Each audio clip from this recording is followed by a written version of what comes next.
터미의 공포썰 라디오. 네가 무슨 괴담을 좋아할지 몰라서 전부 가져왔어. 시청 전에 좋아요랑 하이프 부탁하면서 귀서전 에피소드 4탄 6가지 괴담 이야기 시작할게. 첫 번째 괴담. 제주도 서귀포 민박집. 내가 14살 때 이야기야. 나는 내 위로 형 한 명이랑 어머니 그리고 외할머니랑 살고 있었는데 그 해 외할머니가 돌아가시고 나서 이제 우리 가족은 약간 우울한 분위기가 가득했어. 그래서 어머니가 가족들을 위해 분위기 전환 겸 제주도 여행을 제안하신 거야. 지금까지 여행이라는 걸 떠나본 적이 없던 우리 가족은 그렇게 첫 여행을 떠나게 됐지. 비행기도 처음 타보고 제주도라는 곳도 처음 와봐서 새로운 경험이 가득한 여행이었어. 제주 공항에서 내린 우리 가족은 서귀포로 직행하는 버스를 탔고 제일 먼저 숙박시설을 찾아 주변을 두리번거렸는데 버스 정류장 앞에는 큰 호텔이 하나 있었고 그 옆에는 2층짜리 건물로 된 민박집이 하나 있더라고.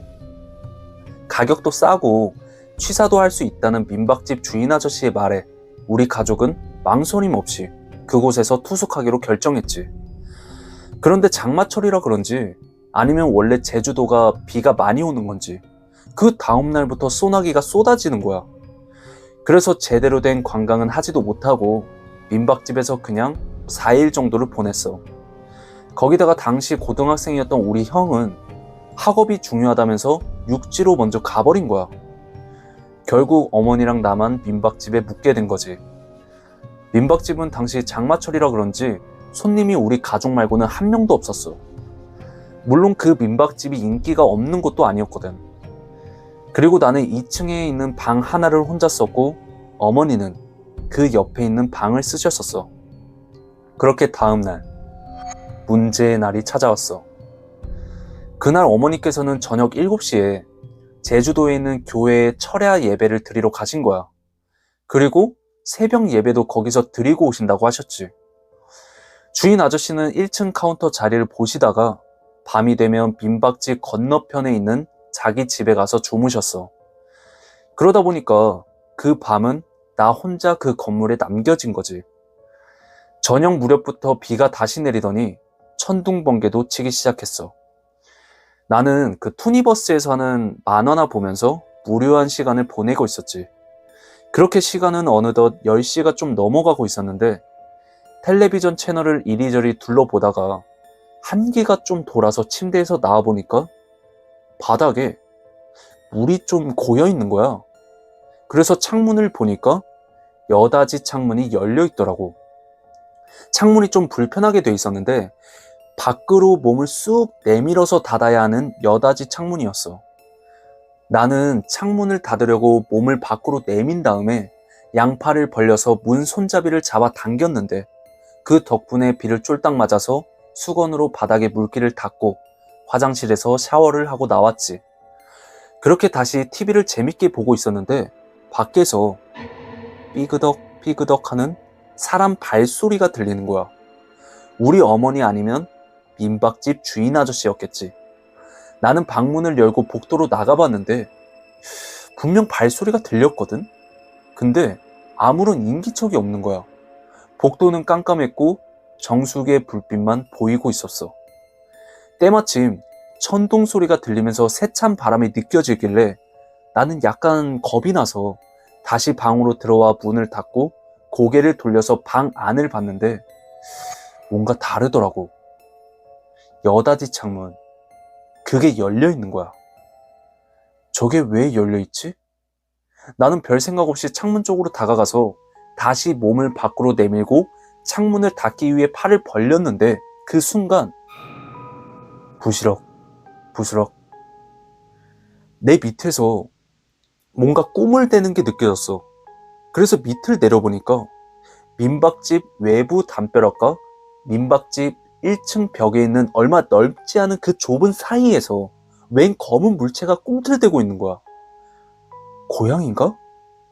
비가 쏟아져서 시야가 잘 보이진 않았는데 그 검은 물체가 다시 꿈틀대더니 건물 벽을 타고 기어 올라오기 시작했어. 자세히 보니까 사람이더라고. 검은 옷차림의 사람. 나는 도둑인가? 아, 도둑질하려고 왔구나. 내가 눈치챘다는 걸 알면 그냥 갈 거야. 라고 생각하면서 침을 꿀꺽 삼키고 용기를 내서 외쳤지. 야, 야, 너 뭐야?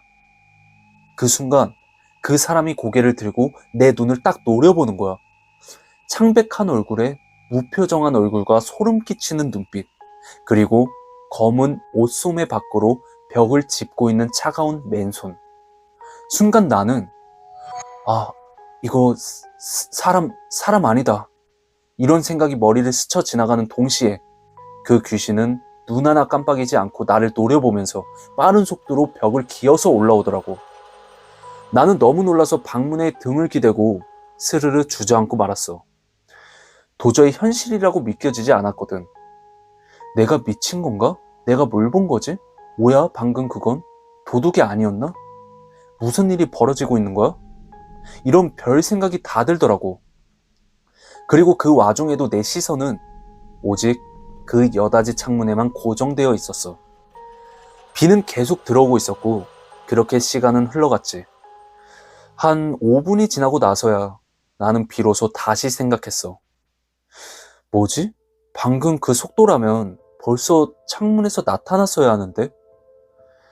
나는 창문을 통해 나타날 귀신의 모습을 상상하면서 조심스럽게 다리에 힘을 주고 방문에 등을 기댄 채 서서히 일어나는 그 순간 내 오른쪽 위 천장 구석에서 뭔가가 스스슥 하고 움직이는 소리가 들리는 거야. 나는 속으로 안 돼, 보면 안 돼, 보면 안 돼! 이 말을 되새기면서도 내 고개는 최면에 걸린 것처럼 움직이더라고. 그리고 천장 구석에서는 검은 소복 차림의 창백한 얼굴의 귀신이 눈을 부릅뜨고 나를 노려보고 있었어. 스스슥, 스스슥.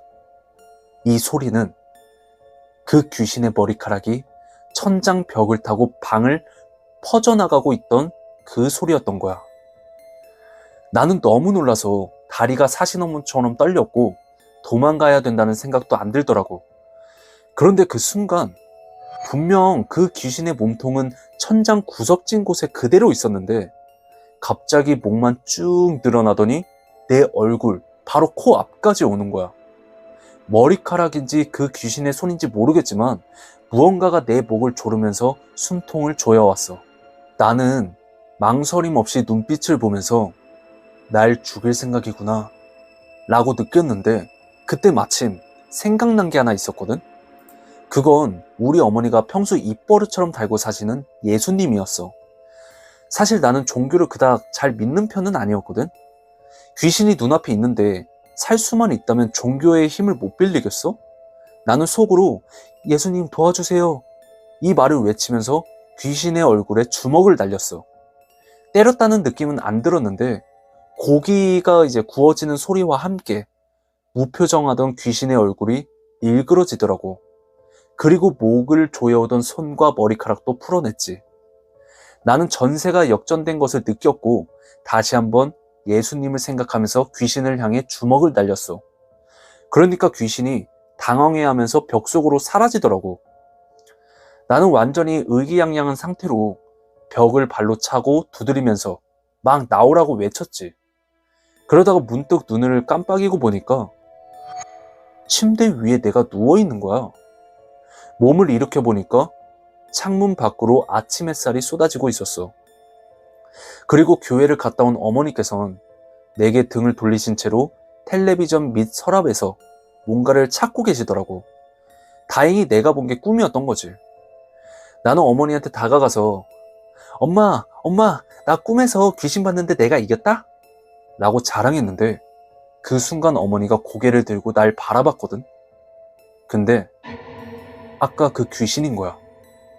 나는 그 상태로 얼어붙었는데 주변을 보니까 다시 밤이 됐고 아까처럼 창문을 통해 비바람이 들어오면서 TV가 켜져 있었어. 그리고 귀신의 눈동자를 통해 창백한 얼굴로 굳어진 내 얼굴이 보였지. 그렇게 그 귀신과 얼굴을 마주보면서 10시간 가까이를 있었던 것 같아. 그리고 갑자기 들린 천둥 소리에 정신을 차려보니까 나는 방바닥에 대자로 누워 있었고 방바닥에는 창문을 통해 들어온 빗물로 흥건했어. 나는 곧장 우산을 챙겨서 어머니가 예배드리러 간 교회로 달려갔지. 그리고 거기서 잠을 잤어. 다음날 내가 자초지종을 설명하고 때를 쓴 덕에 민박집을 옮기긴 했는데 내가 본 귀신의 정체가 무엇이었는지 모르겠지만 가볍게 생각할 존재는 아닌 것 같아. 그리고 이건 여담이지만 귀신은 보면 처녀 귀신이다, 남자 귀신이다 이런 생각이 절대 안 들고 오직 사람이 아니다. 나는 그 사실만 계속 머릿속을 맴돌더라고. 그래서 나는 귀신을 봤다는 사람들 가운데 뭐 남자였어, 여자였어 하는 사람들의 말은 믿지 않게 됐어. 확실하게 답할 수 있는 건 내가 그때 본 귀신이 정말 위험한 존재였다는 거야. 첫 번째 괴담은 여기까지야.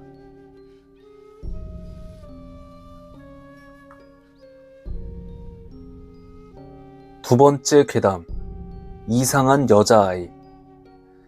내가 어렸을 때 겪은 이야기인데 우리 동네 꼬마 중에 특이한 애가 한 명 있었거든? 평범한 외모의 남자아이였는데 왼쪽 눈은 정상인데 오른쪽 눈이 왼쪽 아래쪽이나 오른쪽 아니면 위쪽으로 가끔씩 다른 방향으로 치우쳐져 있는 거야. 어느 날은 오른쪽으로 솟아 있었으면 또 어느 날은 왼쪽으로 가 있고 그게 딱 못 박힌 것처럼 움직이질 않았어. 그리고 그쪽 눈이 잘 감기지가 않아서 가끔씩 자기가 눈물이 날 정도가 되면 손가락으로 눈꺼풀을 강제로 내렸는데 그런데도 시간이 좀 지나면 왼쪽 눈동자에 눈꺼풀이 올라가더라고. 친구들은 그걸 좀 이상하고 살짝 꺼림칙하게 생각했는데 그냥 어디가 아픈 친구인가 보다 라고 생각하면서 어떤 병인지 따로 캐묻진 않았었어.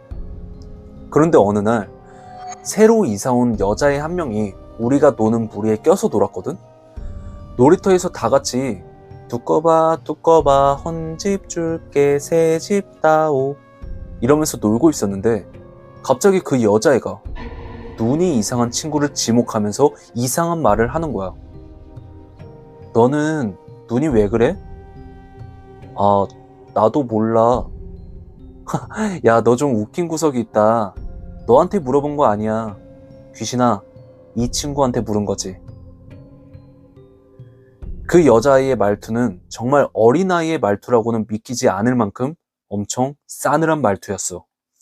그리고 갑자기 그 여자애가 흙을 한 움큼 집어 들더니 그 눈이 이상한 친구한테 뿌리는 거야. 그리고는 그 애 위에 올라타서 눈을 막 손바닥으로 문지르면서 이런 말을 하더라고. 빨리 나가. 너까지 거 그냥 없애버릴 수도 있으니까. 자, 빨리 나가자. 응? 괴롭지? 더 괴롭게 만들기 전에 나가. 이건 정말 어린애의 행동과 말투가 아니었어. 그리고 나서 눈에 흙을 맞은 남자애는 울면서 집으로 도망치듯 가버렸고 다들 그 여자애가 무서워서 집으로 도망갔지. 그렇게 며칠 뒤에 그 여자애는 동네를 떠났어. 그런데 정말 희한한 건 그날 이후로 그 눈이 이상했던 아이의 눈이 정상적으로 되돌아온 거야.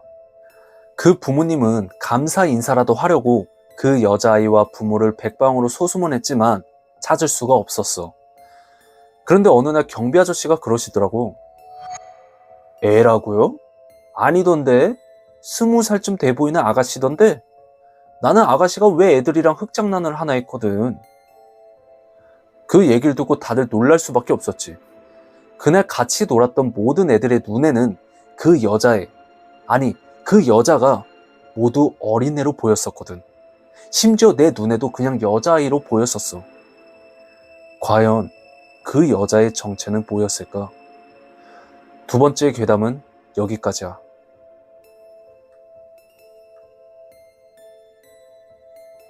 세 번째 괴담, 친구의 빙의.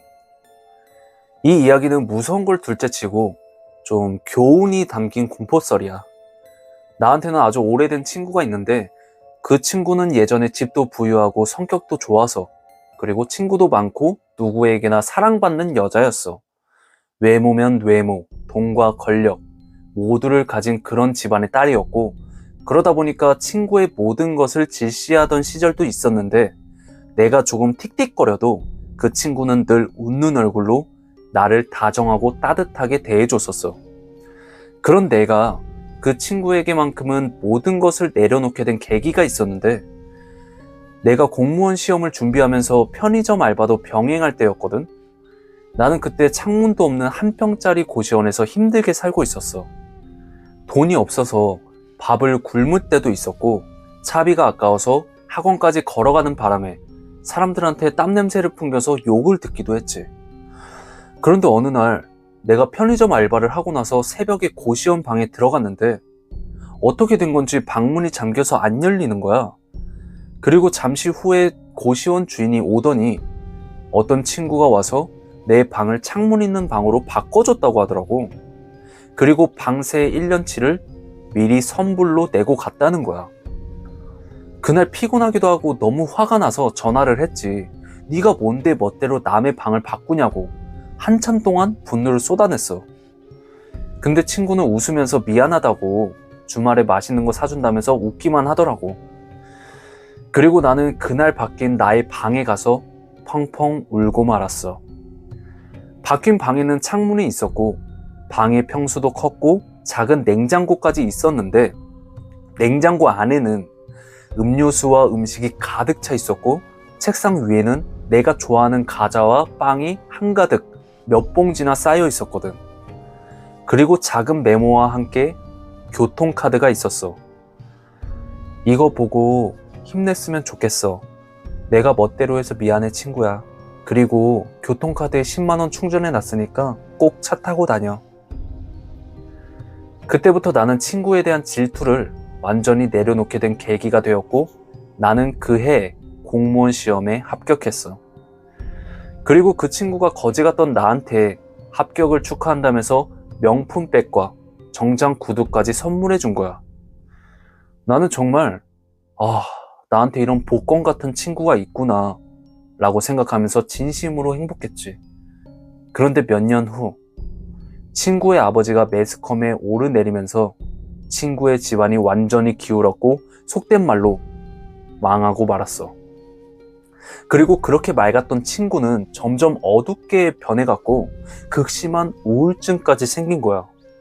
친구 주변에서 아첨을 떨던 애들은 다 떨어져 나갔고 연락하는 친구도 나 이외에는 모두 없어진 거지. 이때 당시 나는 결혼을 해서 그 친구랑 조금 먼 거리의 지방에서 살고 있었는데 어느 날부터 친구가 전화를 받지 않았고 초조한 나는 급히 남편한테 연차를 쓰라고 하고 다음날 바로 친구가 사는 지방으로 내려갔어. 그렇게 도착한 나는 남편과 함께 도어락 비밀번호를 누르고 들어갔는데 친구는 피가 나도록 손톱을 깨물면서 소파에 앉아 울고 있더라고. 눈동자는 갈 곳을 잃은 것처럼 심하게 흔들렸고 내가 무슨 말을 해도 나를 못 보는 거야. 나랑 남편을 아예 인식하지 못하는 거지. 그리고 친구는 계속해서 알 수 없는 소리를 중얼거리고 있었고 며칠 동안 안 씻었는지 몸에서 지독한 냄새도 나더라고. 남편은 친구를 보더니 며칠 동안 밥도 안 먹은 것 같다면서 일단 손에서 피가 나니까 먹을 거랑 약을 사온다면서 집을 나갔어. 그리고 내가 쓰레기장 같은 친구의 집안 곳곳을 청소해 주는데 친구가 누군가와 대화를 하는 것이 어렴풋이 들리는 거야. 나는 이때 방에 있어서 작게 들렸는데 거실로 나가보니까 친구 양 옆에 검은 옷을 입은 여자랑 남자가 친구 귀 쪽에 입을 바짝 들이대고는 무언가 알 수 없는 같은 말을 계속 속닥거리더라고. 나는 너무 놀라서 무슨 말을 하고 있는 건지 가까이 가서 들어봤는데 그 검은 옷을 입은 남녀가 죽어, 죽어, 죽어, 죽어, 죽어, 죽어, 죽어, 죽어 이 말을 반복하고 있는 거야. 나는 저거 사람이 아니구나, 귀신이구나 라고 생각하고 남편한테 전화를 한다는 생각도 못한 채 부엌에서 칼을 빼온 다음 미친년처럼 휘둘렀어. 꺼져, 당장 꺼져, 내 친구한테서 떨어져. 악을 바락바락 쓰면서 칼을 휘두르니까 그 검은 옷의 남녀가 나를 한번 째려보고는 점점 투명해지면서 사라졌고 그제서야 정신을 차린 친구는 나를 보면서 펑펑 울면서 말했어. 나 죽기 싫어, 혜영아. 근데 자꾸 죽으래. 그리고 내 몸이 멋대로 움직이면서 베란다로 가서 뛰어내리라고 하고 어떤 날은 옥상에 올라간 상태로 정신이 차려졌어. 나 살고 싶어, 혜영아. 그렇게 한참 이야기를 듣고 보니까 친구한테 많은 일들이 있었다는 걸 알게 됐어. 집안이 어려워지고 우울증이 생기니까 언젠가부터 이상한 존재들이 자신을 찾아와서 죽으라고 속삭인다는 거야. 그러다가 어느 날부터 기억이 점점 끊기는 날이 시작됐는데 하루는 옥상에서 정신을 차리고 하루는 베란다에서 발을 반쯤 걸친 채 정신을 차리기도 했대. 그리고 어느 날은 도로 한복판 위에서 차량의 경적 소리에 놀라 정신을 차렸다고 해. 누군가 자신의 몸을 조종해서 죽이려고 한다는 게 친구의 한 말이었어. 나는 그런 친구를 위로해주면서 용하다는 무당에게 친구를 데려갔지. 무당은 부적을 써주면서 친구의 베개와 현관문에 붙이라고 했는데 가격이 상당했지만 바로 돈을 지불하고 친구네 집에 가서 부적을 붙였어. 그래도 다행히 며칠 동안은 그런 일이 일어나지 않았다고 해. 근데 나는 거기서 안심할 수가 없었어. 자꾸만 불안감이 엄습해왔고 왠지 그 부적이 한시적일 거라는 느낌이 강렬하게 오더라고. 그래서 쉬는 날 다시 친구네 집에 내려갔는데 친구가 자기가 살고 있는 원룸 옥상 위에서 멍하게 허공을 응시하고 있는 거야. 나는 또 한 번 놀라서 옥상으로 뛰어 올라갔지. 그리고 친구의 허리를 잡고 엉엉 울면서 제발 이러지 말라고 막 빌고 또 빌었어. 그런데 잠시 후에 친구가 화들짝 놀라면서 나 여기 왜 있는 거야? 넌 언제 왔어? 이러는 거야. 나는 그 길로 바로 친구를 데리고 내가 사는 집으로 데려왔고 남편이랑 시댁의 상황을 설명한 다음 적금 통장을 깨서 내 집 바로 밑에 친구의 집을 구해줬어. 내가 평생 친구에게 받았던 것을 되돌려주는 거라 전혀 아깝지 않았고 처음에는 남편이랑 시댁 식구들도 가정은 생각 안 하냐고 타박했지만 내가 그 친구에게 받았던 것들과 지금까지의 일화들을 들려주니까 모두 허락해줬어. 사실 이 친구에게 받은 게 이루 말할 수 없을 정도거든. 감정적으로든 물질적으로든 어느 쪽으로든 나는 정말 이 친구에게 큰 은혜를 받았고 나도 돌려주는 게 맞다고 생각해. 친구는 나와 가까이 살면서 그 뒤로 우울증도 없어지고 다시 예전처럼 밝아졌어. 그리고 그 친구와 나는 10년이 넘은 지금까지 서로 왕래를 하면서 잘 살고 있지. 별거 아닌 이야기를 장황하게 길게 늘어놓았지만 언젠가 TV에서 그런 이야기를 본 적 있어. 우울증이 있는 사람이 빙의에 잘 걸린다고. 나는 지금이라도 그 친구 곁에 그 검은 옷을 입은 것들이 다시 붙는다면 10년 전 그때처럼 주저없이 칼춤을 출 거야. 마음이 아름다운 사람은 언젠가 그 진심을 알아주는 날이 온다고 생각해. 한때 시기와 질투로 인생을 삐딱하게 비관하던 나에게 그 친구가 베풀어준 것처럼 사람은 달라질 수 있다고 믿어. 그 친구가 나를 바꾸고 내가 그 친구를 바꿔놓은 것처럼. 이 이야기를 듣는 사람들도 그런 사람이 돼서 나처럼 복을 많이 받았으면 좋겠어. 세 번째 괴담은 여기까지야.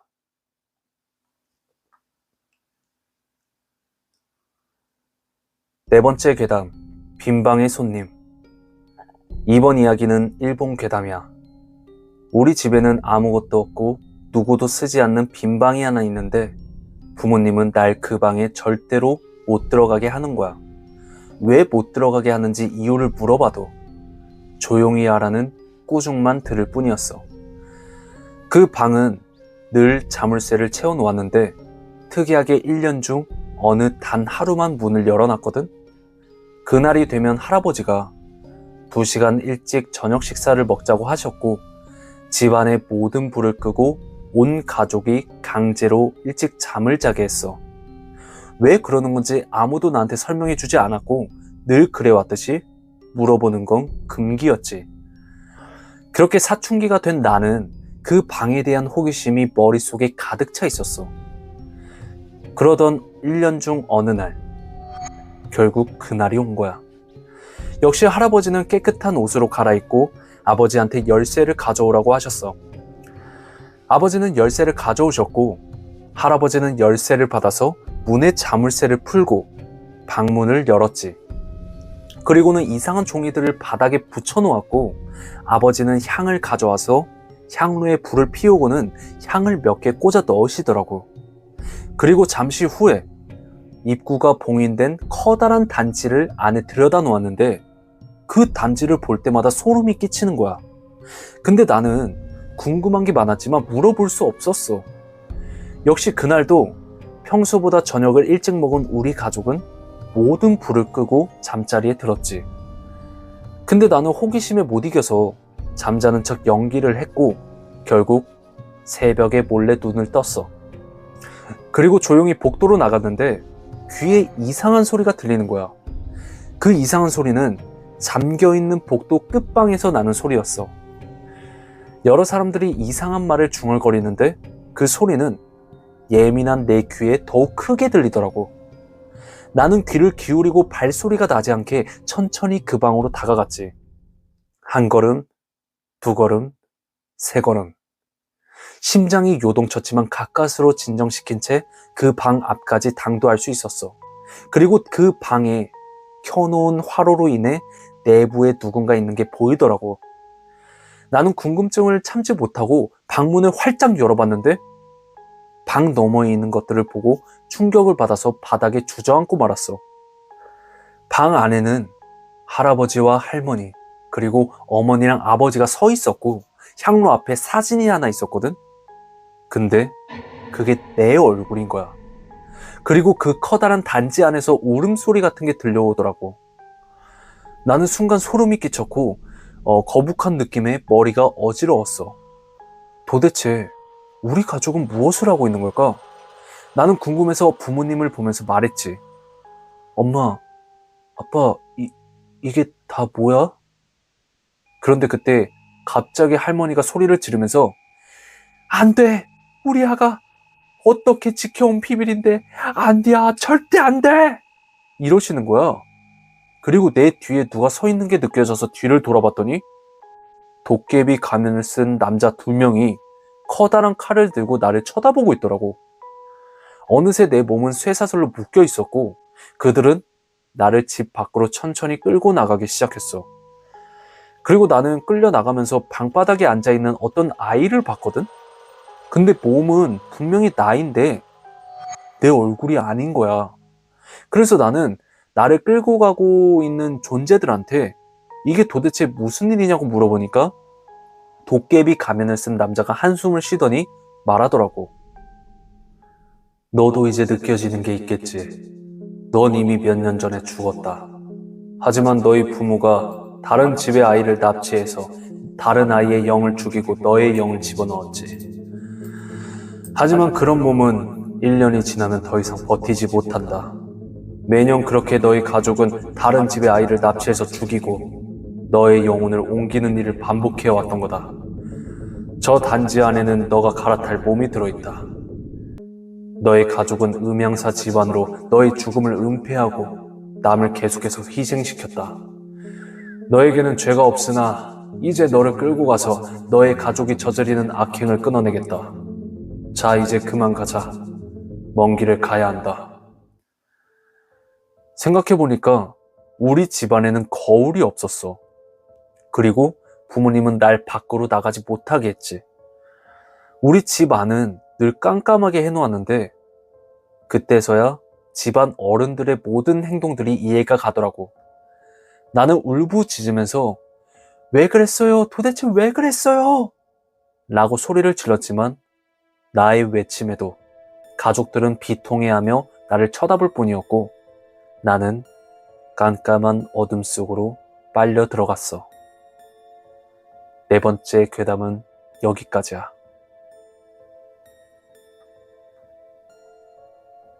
다섯 번째 괴담, 한밤중의 방문객. 내가 어렸을 때 겪은 일인데 그 당시 엄마 아빠는 시골에 가셨고 나랑 동생 둘이서 집을 보고 있던 2000년대 초반에 겪은 일이야. 우리 집은 경기도 외곽에 있는 단독주택이었어. 작은 마당이 있고 파란색 철문을 넘어서면 작은 계단을 통해 또다시 현관문이 있는 옛날 시골집의 느낌이었지. 그 집 현관문 테두리는 특이하게 철제 프레임으로 되어 있었고 위아래는 모자이크 느낌의 무늬가 들어간 유리로 되어 있었어. 우리 남매는 부모님이 안 계시니까 이때다 싶어서 밤늦게까지 실컷 TV를 보다가 잠이 들었는데 갑자기 현관문에서 쾅쾅쾅 하는 문 두드리는 소리가 들리는 거야. 나는 엄마 아빠가 오신 줄 알고 달려나갔는데 유리문 무늬 때문에 잘 보이진 않았지만 키가 각각 다른 사람의 그림자 3개가 보이더라고. 근데 아무리 봐도 부모님이란 생각이 안 드는 거야. 나는 그 당시에 너무 어렸어서 혹시 부모님이 친구분이나 친척분들을 모시고 온 게 아닐까? 라고 생각이 들어서 엄마야? 라고 물어봤지. 그런데 현관문 너머에서 대답이 들려왔어. 엄마야. 분명 엄마의 목소리였는데 어딘가 이상하고 어색하고 어눌한 느낌이 들더라고. 그래서 문을 열기를 좀 주저하고 있었는데 이번엔 아빠 목소리가 들려왔어. 예선아, 문 열어, 아빠야. 그 목소리는 확실히 아빠의 목소리였어. 근데 뭔가 또 이상한 느낌이 드는 거야. 엄마 아빠는 분명 열쇠를 갖고 있을 텐데 왜 열어달라는 걸까? 라는 생각이 든 거지. 그래서 어린 나이였지만 당돌하게 말했어. 엄마, 아빠 열쇠 있잖아. 열쇠로 열고 들어와. 그러자 또 몇 초 후에 목소리가 들려왔어. 혜선아, 문 열어, 엄마야. 아빠 힘들어, 문 열어, 혜선아. 나는 무슨 일이 있는 건가 싶어서 그냥 열까도 싶었는데 갑자기 이상한 고집이 생기면서 문을 열기가 싫은 거야. 그래서 말을 지어내봤지. 엄마가 동생 동욱이 준다고 과자 사온 다음에 과자 사왔어? 그러니까 잠시 뜸을 들이는 것 같더니 대답이 들려왔어. 응, 동욱이 거 샀어. 빨리 문 열어, 혜선아. 난 거기서 부모님이 아닌 걸 확신했지. 내 동생 이름은 동욱이가 아니고 현욱이었거든. 혹시 음색이 이상하게 어눌하고 흐릿하면서 흔들리는 말을 강제로 고정한다는 느낌 뭔지 알겠어? 서울말 못하는 사람이 억지로 서울말 억양을 따라하는 느낌이랄까? 어린 나이에도 이상함이 느껴질 만큼 상당히 이질적인 말투였어. 그리고 나는 그 존재가 사람이 아니라 귀신이라고 확신했지. 만약 도둑이었으면 그냥 유리를 깨고 들어오면 됐거든. 그리고 성인이 3명이나 있는데 이런 시골집 대문을 1명이라도 못 열고 들어온다는 건 사람이 아닌 거잖아. 그리고 거실 쪽에 작은 쪽창문이 하나 있었는데 거기가 위치상 바깥쪽 철제 대문이 보이거든? 그래서 봤더니 문이 잠겨 있는 거야. 뭐 담을 넘어서 들어왔을 수도 있지만 왠지 그때는 그런 느낌이 안 들더라고. 그래서 내가 힘을 주면서 다시 말했지. 동욱이가 누구야? 난 모르는 사람인데? 내가 이렇게 말하니까 밖에서 이러더라고. 어린 게 똑똑하네. 그래서 문은 안 열 거지? 쇠를 송곳으로 긁으면 저런 음성이 나올 것 같거든? 진짜 소름 끼치는 음색이었는데 그때 나는 무서워서 눈물을 뚝뚝 흘렸지만 다시 한번 강단 있게 말을 했어. 응, 안 열 거야. 그러니까 꺼져. 그랬더니 그림자 셋이 흐느적거리듯 밑으로 사라지더라고.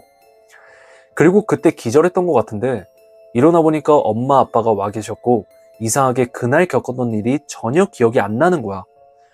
그러다가 중학교 3학년 때 갑자기 후진하던 학원차에 부딪혔는데 그제서야 그때의 기억이 되살아나더라고.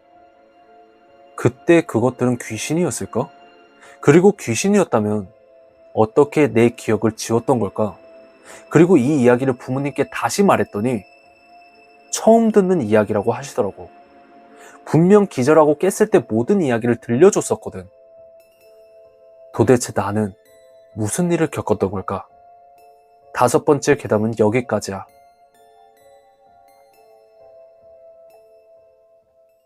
6번째 괴담, 남이 쓰던 염주. 보통 나는 귀신을 만나는 것보단 가위에 잘 눌리고 범죄에 휘말리긴 하지만 나 자신은 피해가 적은 이상한 기운을 가진 인간이야. 쓸데없이 해맑아서 유괴 미수로 그친다거나 모르는 사람이 문 열어달래서 문을 열어줬는데 아무 일도 없이 돌아간다거나 하는 느낌이지. 이것도 그런 일 중에 하나라고 할 수 있어. 20살인가 21살인가? 아무튼 내가 사회 초년생이었을 때 겪은 일이야. 당시 나는 대학에 가지 않고 바로 사회생활을 했기 때문에 낯선 사람을 굉장히 자주 만났었어. 일 자체는 제작을 해야 하는 혼자 하는 일이지만 취미가 일로 발전된 거라 오프라인이든 온라인이든 일단 사람을 만나서 팔아야 했거든. 그 사람도 그랬어. 취미반 클래스를 운영하시는 친한 사장님의 지인분으로 박람회에 갔다가 처음 만났던 그분. 나이가 30이 넘어 보였고 성별까지 남자여서 어려울 법도 했지만 나는 오지랖이 넓었어서 처음 보는 남자한테 도둑이 들었다느니 가위에 눌렸느니 이런 시시콜콜한 잡 얘기를 다 늘어놓은 거야. 그리고 내 얘기를 가만히 듣던 그 사람이 내 얼굴을 빤히 보다가 말하더라고. 땡땡씨, 그 점집이나 절은 가봤어? 아니요. 그런 거 가보면 좀 안 좋다 그래서 한 번도 안 가봤어요. 종교는? 없어요. 옛날에 8년 정도 교회 다녔었는데 지금은 무교예요. 한 번쯤 가보고 싶지는 않고 딱히 엄마가 30 전에는 안 가는 게 좋다고 하셔서요. 그래? 그럼 내가 이거 줄게. 이거 해요. 그 사람은 검은 팔찌 같은 걸 빼서 나한테 내밀었는데 자세히 보니까 염주였어. 병아리 콩보다 알이 작고 약간 줄이 헐렁한 게 오래된 염주 같더라고. 자기가 20년 가까이 다니는 무슨 절이 있는데 거기가 그렇게 영험하다고 5년 정도 꼈는데 효과가 좋았네 뭐네 하면서 날 주겠다는 거야. 그래서 괜찮다고 하나 사면 된다고 했더니 20살이 돈이 어딨냐면서 제대로 된 거 사려면 비싸다고 자기도 이거 5년 전에 10만 원 주고 샀다면서 계속 주려고 하더라고. 솔직히 받기 싫었지. 5년이나 쓴 거고 때가 꼬질꼬질한 게 얼마나 별로겠어. 근데 어떻게 거절해도 계속 주려고 하는 거야. 거절하는 것도 한두 번이지 나이 많은 어른이 주는 걸 마다하기 쉽겠냐고. 그것도 일 관련해서 만난 거잖아. 그리고 그 분이 정 그러면 차지 말고 집에 보관만 해두라길래 하는 수 없이 받았지. 그렇게 받아서 대충 화장대에 던져놓고 염주에 대해 까맣게 잊고 있었어. 그러다 시간이 흘러서 2-달 정도가 지났지. 오랜만에 부모님 댁에 갔더니 엄마가 팔공산 갓바위에 다녀오셨다고 사탕 좀 가져가라고 하시는 거야. 갓바위는 쌀을 시조하면 사탕 몇 알을 돌려주거든. 그래서 그 사탕을 입에 넣었는데 문득 염주 생각이 나는 거야. 아무래도 사탕 모양이 염주 모양이랑 비슷해서 생각났던 것 같아. 그래서 엄마한테 그때 일을 얘기해줬어. 엄마, 근데 염주가 원래 그렇게 비싸? 나 얼마 전에 아는 사람이 자기가 쓰던 염주를 줬는데 5년 전에 10만 원 주고 샀대. 그게 무슨 소리야? 어떤 놈이 자기가 쓰던 염주를 너한테 줬다고? 자기가 진짜 영험한 절에서 염주를 샀다는데 내가 요즘 재수없다고 하니까 주더라고. 근데 그 말을 들은 엄마가 갑자기 노발대발 하시는 거야. 미친놈 아니냐고, 누구냐면서 당장 갖다 버리라고 하더라고. 그 뒤에 해주신 말이 염주같이 매일 착용하는 종교적 물건은 그게 액을 대신 받아주는 거라고 해. 만약 자기가 쓰는 염주를 남한테 준다? 쉽게 말하면 내 애군을 차곡차곡 모았다가 남한테 주는 거랑 똑같은 거지. 나는 천천히 지난 2달을 복기해봤어.